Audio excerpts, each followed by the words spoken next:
Oi, sétimo ano, tudo bom com você?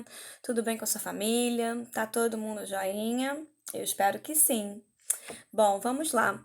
Vamos dar continuação aqui ao módulo, a nossa apostila. Pega a apostilinha pra gente acompanhar juntinho, eu e você. E a gente vai pro módulo 10, tá bom? O que que é? A gente vai continuar aqui com lenda. Só que agora é lenda indígena. Olha que delícia. A gente sabe, né, que a cultura indígena é muito forte ainda hoje na nossa vida. Só que a gente não se dá conta das coisas. A gente vai conversando aqui e eu vou mostrar para vocês várias coisas que estão na nossa vida, que tem tudo a ver com os indígenas, que foram eles, né, que foram colonizados pelos europeus, no caso aí maciçamente pelos portugueses, e que hoje a gente tem a nossa cultura. Foi uma mescla, claro, né? É um povo que foi sobrepujado pelos portugueses, né? Então essa cultura se sobrepôs à cultura que havia aqui, que era dos indígenas, mas os indígenas contribuíram sim.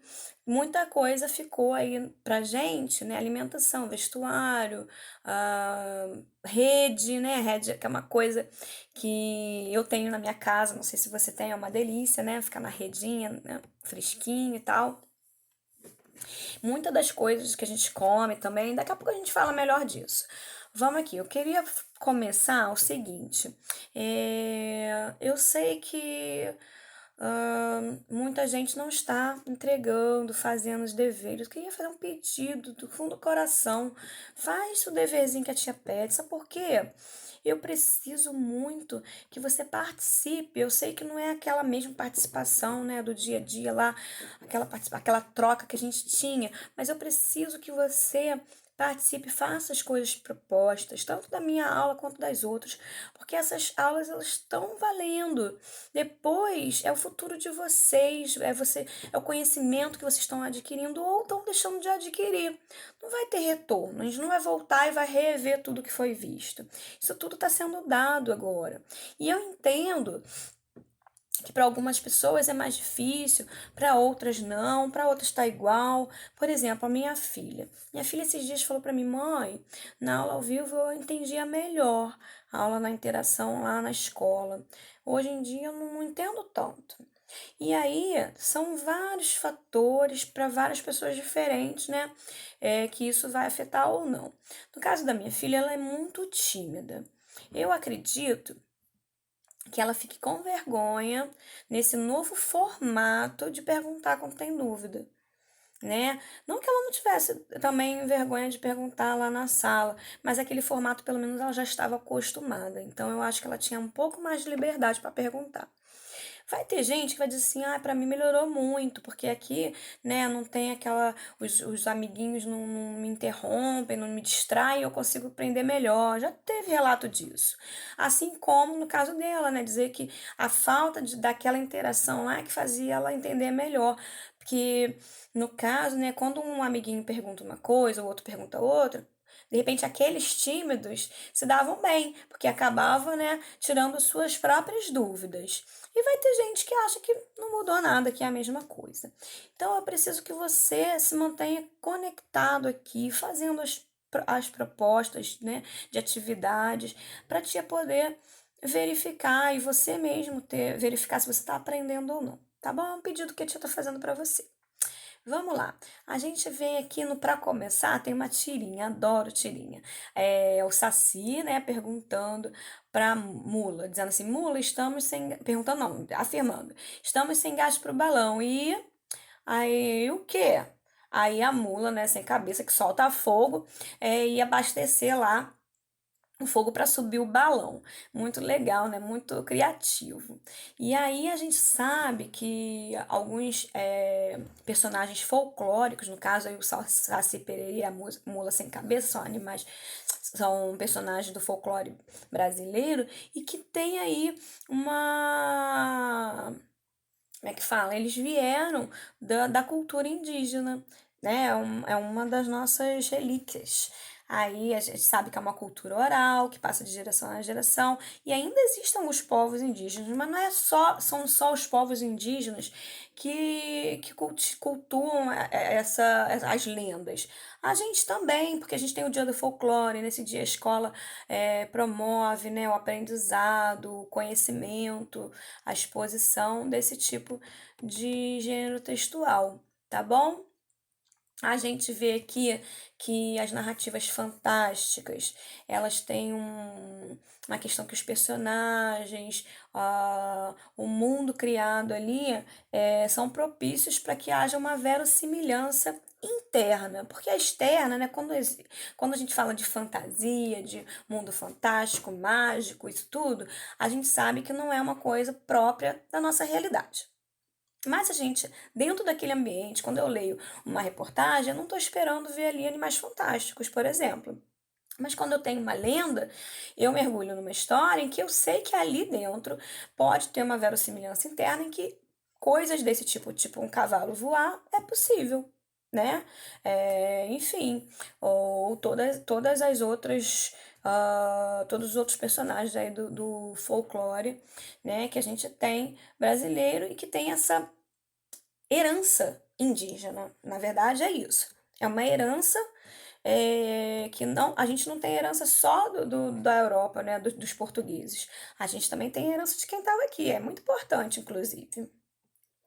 A gente tem aqui um textinho da Potira, né, as lágrimas de Potira, que viraram o Deus, né, Todo-Poderoso, tem essa verossimilhança de acreditar que um Deus poderoso poderia transformar as lágrimas dessa índiazinha, que estava muito triste, em diamante. Dentro dessa história, eu acredito, porque a verossimilhança interna foi criada, entendeu? Então, leiam, porque é uma gracinha esse pequeno trecho aí, para vocês conhecerem um pouquinho mais, tá? O que a gente pode dizer aqui? Que as lendas, né, narram acontecimentos fantásticos, baseados no cotidiano. A gente sabe que as lendas, como é que elas aconteciam? Fatos aconteciam, e aí desses fatos se acrescentava, né? Sabe, já ouviu falar em quem conta um conto aumenta um ponto? Então, você conta uma coisa para alguém, que conta para outro alguém, que conta para outro alguém, e aí desse conta, o que acontece é que vai aumentando um pouquinho em pouquinho. Quando você vê, tá toda distorcida a história. Por isso que se diz que há várias versões de uma mesma lenda. Por causa disso, como é oral, né? Então uma pessoa aumentou um pouquinho ali, mudou um pouquinho acolá, e aí foi ficando diferenciada. Mas a gente tem o básico, né? Uma índia que teve as suas lágrimas transformadas em diamante. E aí a gente precisa pensar que, por ser transmitido oralmente, é, tinha um intuito como é que fala? De passar um conhecimento, promover um conhecimento sobre a natureza, sobre os costumes indígenas, tá? No caso aí das lendas indígenas, tá? A gente tem também os gregos também faziam isso, né? É, alguma coisa inexplicável da natureza ou do homem e queria explicar com alguma lenda. Eles criavam isso. Ah, por exemplo, o surgimento das estrelas, do céu, da noite, de alguns alimentos como o guaraná, mandioca, algumas plantas, né? A fauna e a flora tá muito dentro dessas lendas, porque os indígenas eles viviam mesmo na floresta, né? Em contato direto com a natureza. Não é como hoje a gente imaginar o nosso mundo urbano, onde não tem uma plantação de nada, a gente tentar ver essa realidade deles, de onde surgiram essas tais lendas, tá? Aí eu tenho aqui que uma forma popular dessas culturas é o folclore, como eu já falei, né? Alguns seres fantásticos, geralmente nas florestas, e normalmente a gente vê isso no universo infantil, que as crianças ainda acreditam, alguns acreditam, alguns pais até põem medo nas crianças para reprimi-las de alguma coisa, né? De fazer alguma coisa errada como punição. A gente tem aqui o boitatá, que era uma cobra de fogo gigante que protegia a natureza, para que não houvesse mais queimadas, né? A gente tem o boto, né, que era um homem, na verdade era um boto que à noite ele se transformava num lindo homem, né, elegante, bonito, sedutor, que seduzia as donzelas, né, para explicar a gravidez que apareciam aí, meninas e tal. Aí dizia, botava a culpa lá no boto. Ah, tem a Yara, que é metade humano, né? Metade peixe, né? Chamada sereia. Amo muito sereia. Eu vejo até uma série que chama Siren, que é de sereia. Muito legal. Só que a que eu vejo, as sereias estão no mar. Essas daqui é uma sereia de rio, tá? E aí chamava os homens com seu canto, né? Pra dentro do rio. Tem o Anhangá, que protegia os animais, especialmente os animais filhotinhos, né, que ainda estavam amamentando, sendo amamentados, e disse que ele tinha forma de veado com um olho de fogo, para poder amedrontar os caçadores, ou seja lá quem tivesse ali tentando machucar esses bichinhos inofensivos. Aí vem um Gota do Saber aqui falando de um vale do Anhangabaú, que é um lugar que é tido como mal assombrado por conta de uma história. E conta aqui, né, a história de uma água que passava pelo vale, e aí por isso que se transformou em mal assombrada. Aí a gente vê que histórias que até hoje se conta tem um porquê atrás aí de uma lenda, né? Aí as pessoas ficam acreditando que aquilo ali é mal assombrado, mal sabe que são lendas. E que lendas, né? Tem o quê de fantástico aí, de fantasioso também. Tem aqui na 114, eu tô na página 114, tá, gente? Eu tenho aqui uma ilustração, uma chargezinha no Dia Nacional do Índio, mostrando ele como um mendigo pedindo esmola. Uma tristeza, né? E aí, no Gotas do Saber, que aparece logo em seguida na página 115, uma tristeza que contando que ah, atualmente vivem mais de 17 mil índios lá na reserva Xingu, tá?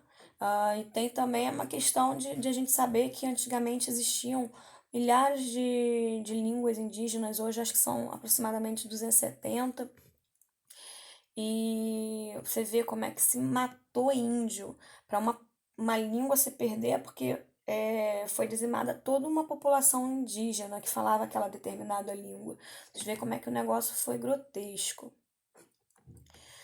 Aí tem uma coisa muito interessante aqui, né, que muito me interessa, que é a questão das tatuagens, das pinturas corporais e dos piercings, né? Os furos que faziam no corpo. É uma tradução indígena, tanto quanto algumas peças de roupa, de acessórios, né? Objetos como brincos, pulseiras, essas coisas, bolsas. Muito disso veio aí de uma tradição indígena. A tatuagem tem tatuagem, mas também tem outras pinturas que não são tatuagens. Eu não sei muito bem diversificar, não, mas tem essa pintura, não só nos indígenas, eu acho que o mundo árabe também tem essa questão de pintar o corpo, né? Isso aí. É, isso tudo que hoje a gente vê como se fosse uma coisa nossa, né? Da nossa cultura, a gente vê que é uma coisa que a gente herdou. O aipim, entre outras comidas que a gente se come hoje em dia, tudo isso veio da questão indígena, que eles já comiam antes, né? Vatapá, essas coisas, tudo indígena. Eu não gosto muito, não. Vocês gostam de vatapá? Eu não curto. Tem uma situação, um problema aqui que diz o seguinte: leia o Curupira. Curupira, a gente já até falou do Curupira numa aula passada, quando a gente começou a questão de lendas. E aí vocês vejam aqui, aí de repente alguém vai se perguntar: não vou ler esse texto Curupira, não. Duas coisas. Primeiro, por que eu não tô lendo o texto vários textos que aparecem com vocês? Por quê? Porque eu sei que para alguns daqueles que não estão se adaptando tanto com a aula em vídeo, os vídeos quando ficam muito longos, eles acabam entediando vocês. Então, assim, eu quero que vocês peguem a minha explicação, que é o mais importante, que vocês entendam o que eu tenho que explicar. Então, e por que não deixar de ler? Ah, então não vou ler não. Ela não leu, também não vou ler. Sabe por que não? Porque como que você vai fazer lá numa avaliação, na provinha, né, no teste, uma produção de uma lenda, se você não leu lendas para poder se inspirar? Eu falo assim, de acordo com todas aquelas lendas que foram lidas, agora você cria uma. Ou então, crie uma lenda a partir de 2 lendas que já existem. Como você vai fazer se você não leu nenhuma? Então você tem que ler sim. E é gostosinho, uma leitura bem agradável, pequena, curtinha, nem vai entediar você, tá bom? A gente tem aqui que nesse modo você aprendeu o conhecimento sobre os povos indígenas, né? A influência, né, na cultura, na nossa cultura brasileira. Você também viu que alguns personagens do folclore foram inspirados nas lendas indígenas, né? Que hoje a gente tem um folclore. Esse folclore, ele é o quê? Ele tem personagens. Esses personagens vieram de onde? Alguns deles das lendas indígenas, tá?